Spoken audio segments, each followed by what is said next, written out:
Salut à tous et bienvenue pour cette nouvelle vidéo. Donc aujourd'hui, on va aborder plus en détail la méditation. Hier, je vous ai présenté donc le niveau 1 et les différentes choses qui vont autour de la pratique finalement. Et je suis pas rentré dans le détail sur la méditation, donc c'est ce qu'on va faire dans cet épisode. Dans un premier temps, j'aimerais vous parler d'une vidéo que j'ai vue tout à l'heure. Donc, qui a été faite par Greg Braden. Donc, pour vous qui vous intéressez à la méditation, vraiment, je vous suggère de regarder cette vidéo. Ça va vous donner beaucoup de bases que je peux pas vous donner simplement dans une demi-heure. Donc, c'est une vidéo qui dure 1 heure, mais vraiment, qui vaut le coup d'être vue. Donc, je vais vous donner le nom. Et vous pourrez faire des recherches. Après, je pourrais vous la mettre aussi en lien. Dans un premier temps, je vais simplement vous donner le nom, vous pourrez la trouver sur YouTube. Alors, qui sommes-nous? Telle est la question. Vous mettez ça sur Google et vous écrivez Greg Braden, donc G-R-E-2-G, plus loin D-R-A-2-D-E-N. Qui sommes-nous? Telle est la question.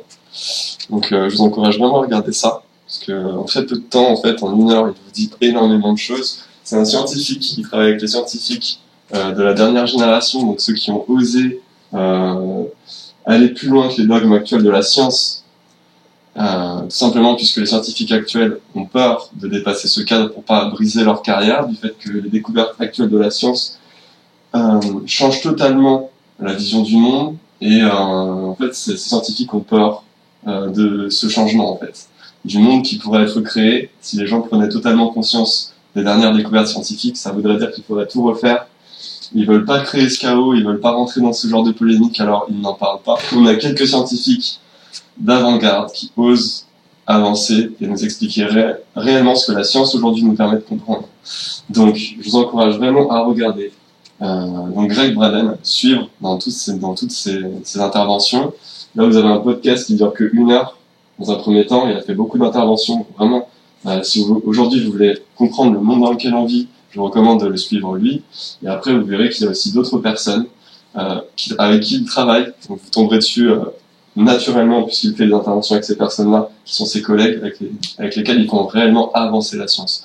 Donc, simplement, ça va rejoindre ce dont je vais vous parler maintenant, puisque ce dont il parle dans cette vidéo que je vous ai donnée, il parle de la puissance des mots et des mantras, notamment dans les sciences les plus anciennes, dans les savoirs les plus anciens.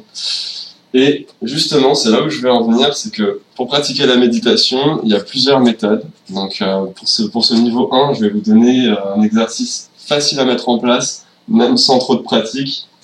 Donc dans un premier temps, on va simplement s'installer en méditation, comme on a vu toujours droit, même quand dans notre vie de tous les jours, faire toujours attention à notre colonne vertébrale, à bien poser le poids de notre corps au niveau de notre nuque. Et donc de la même manière qu'on est assis et quand on fait les mouvements de yoga et quand on fait notre vie de tous les jours, ça permet déjà d'activer un flux d'énergie naturelle en nous.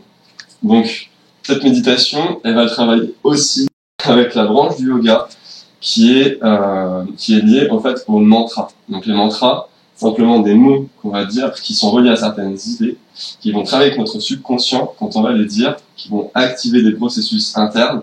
Et comme l'explique Greg Braden par exemple, certaines idées, certains mots, quand on les utilise, reconfigurent la structure de notre cerveau, le fonctionnement de notre organisme, et vont naturellement nous faire passer dans un état de méditation et de régénération.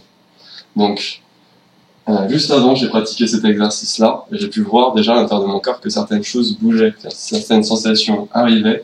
Le but, c'est de rester ouvert par rapport à ça, de pas réagir, de pas résister, simplement les observer et rester avec ce mantra qui va vous guider le long de votre méditation dans cette transformation.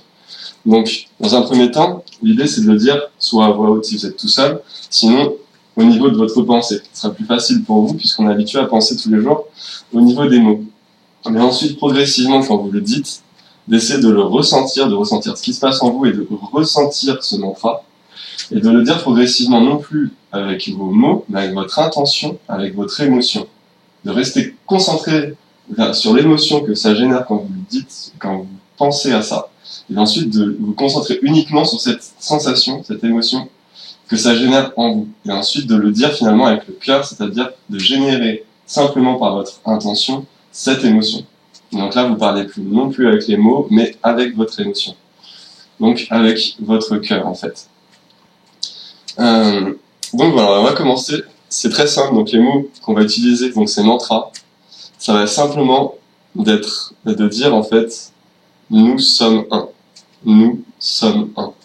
Nous sommes un. Et de répéter ça à l'intérieur de vous, de voir toutes les choses dans votre vie qui vous ont causé le plus peut-être de souffrance ou de difficultés et de les regarder en disant nous sommes un. Nous sommes un.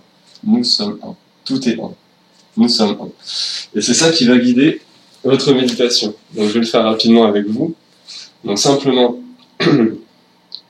donc déjà, bien droit, en tailleur. Si vous voulez après, vous pouvez aussi passer une jambe par-dessus l'autre, par exemple, pour être plus stable.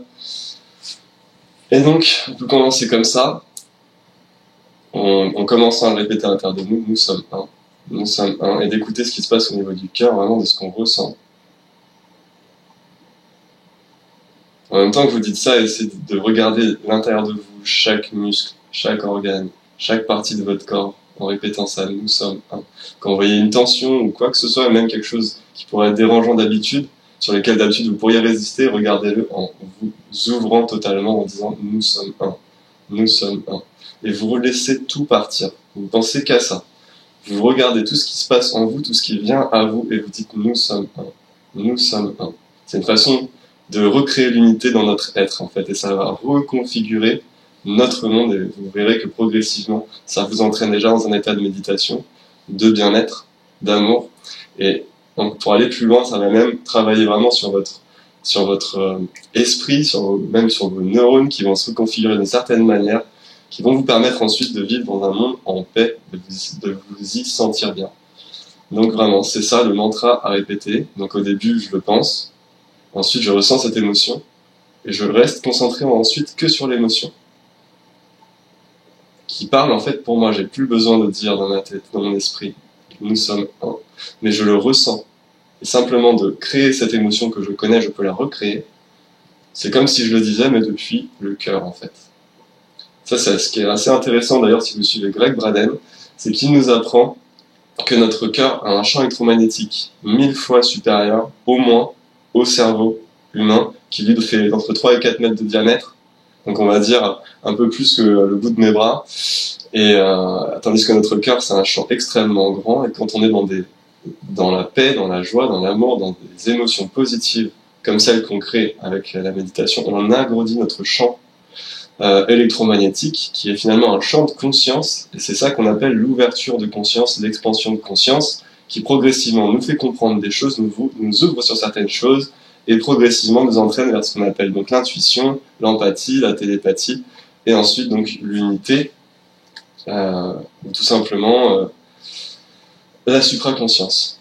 La conscience de l'unité, c'est ce qu'on appelle aussi maintenant, un peu plus souvent, la supraconscience. Donc ça, on doit aussi à Joe Dispenza, d'ailleurs, c'est quelqu'un à suivre, Joe Dispenza, qui travaille d'ailleurs avec Greg Braden, pas étonnant, les grands esprits se rencontrent, donc je vous recommande vraiment de les suivre. Donc pour revenir à cet exercice, je pense que vous avez compris la trame. Commencez avec un langage verbal et vous passez ensuite progressivement vers un non-verbal.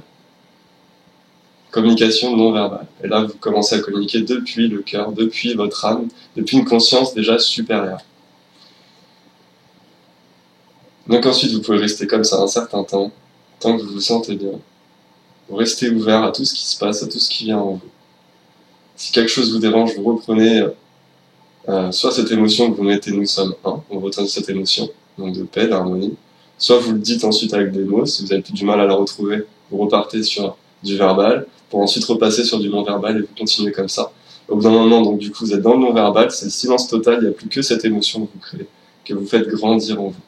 Et là, vous êtes en train de réparer, en fin de compte, tout ce qui dans votre vie vous a posé des soucis et continue, on va dire, dans votre subconscient, de créer des fois les mêmes scènes indéfiniment ou simplement dans votre subconscient de générer des stress inutiles que vous faites disparaître. C'est vraiment un très bon exercice de nettoyage pour commencer la méditation. Donc je pense que vous avez compris le principe. Je ne vais pas faire une vidéo longue pour une fois. Je vais simplement vous encourager à pratiquer par vous-même, à revenir sur la vidéo. Donc juste avant que celle-ci vienne compléter. Pour le niveau 1, peut-être de regarder un peu le reste, de penser à regarder les noms que je vous ai donnés. De toute façon, vous trouverez dans la description de la vidéo à peu près tout ce dont vous avez besoin. Je vous ai mis beaucoup de sources qui sont vraiment des sources de qualité qui vont vous entraîner à la fois dans cette expérience par une sorte de connaissance, de théorie. Ça va vous permettre de mieux comprendre ce que vous vivez, de mieux mettre des mots dessus, de pouvoir l'expliquer, le comprendre et l'intégrer. C'est important de travailler sur les deux, à la fois la pratique, mais aussi un peu de théorie, d'ouvrir notre champ de connaissances. C'est aussi ce qui va pousser notre pratique vers l'avant. Ça fait aussi partie, du coup, la connaissance de cette approche du yoga. Donc j'espère que ça vous a inspiré, je vous souhaite une très belle continuation et je vous dis à bientôt. Salut!